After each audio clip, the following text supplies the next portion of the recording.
Hi mga kababayan ko! Today's topic is about idioms. So idioms are groups of words established by usage as having a meaning not deducible from those of the individual words. We also call idioms idiomatic expressions. So for example, we have hang in there. So hindi siya literal na sumabit ka doon. So hang in there means don't give up or don't quit. So when your friend tells you, hang in there, that means huwag ka susuko. Do not quit. Keep on pushing through. So that's hang in there. Next, get your act together. Get your act together means work better or leave.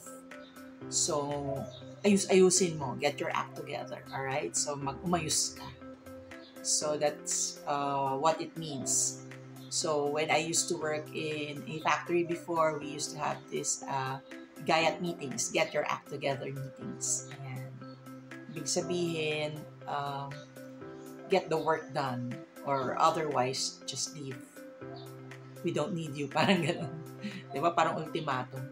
Ayan. And then next, we have break a leg. Break a leg means good luck. So when someone tells you, break a leg, hindi ibig sabihin nun na babaliin mo yung kita mo. No? So it means good luck or, success to you, my friend. Break a leg. Ayan. Next, it's raining cats and dogs. So, hindi pa naman ako nakakita ng literal na raining cats and dogs. So, what this idiom means is that it's really raining very hard. So, it's usually a sentence in itself. It's raining cats and dogs or it's raining cats and dogs outside. Next, we have easy does it. So, easy does it means slow down. Alalay ka lang. Alright? So, when you're driving, okay, easy does it. Alright? Don't be a reckless driver. Makakarating din sa paroroonan.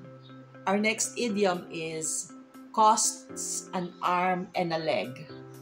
So, hindi ito literal na halaga ng kamay or ng braso at ng paa. What it means is it's very expensive.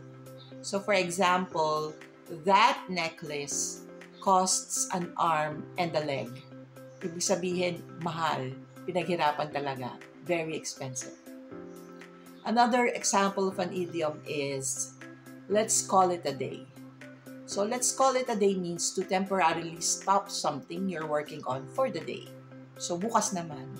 So, minsan sa office, pag nagsha-shutdown na ng mga laptops, and 5 p.m. na or pag pang-umaga kayo or pang-gabi kayo, depende sa uwian nyo. So, pag sinabi ng kasama mo, okay, let's call it a day, ibig sabihin, for that day, tapos na yung trabaho. Okay? And next idiom is benefit of the doubt. Benefit of the doubt means to trust what someone says. So, for example, in sentence, I'm glad I gave her the benefit of the doubt. So, ibig sabihin, I'm glad I trusted what she said. Naniwala ako sa kanya. So, I gave her the benefit of the doubt. So, I hope these examples were able to help. And, break a leg sa inyong mga LET exams, IELTS, sa inyong civil service exams, and also if you're going to be undergoing an interview, a job interview, or baka naman meron kayong anong tawag dyan? FaceTime with your fiancé from abroad. So, keep on speaking English the right way and practice with me daily. Have a great one!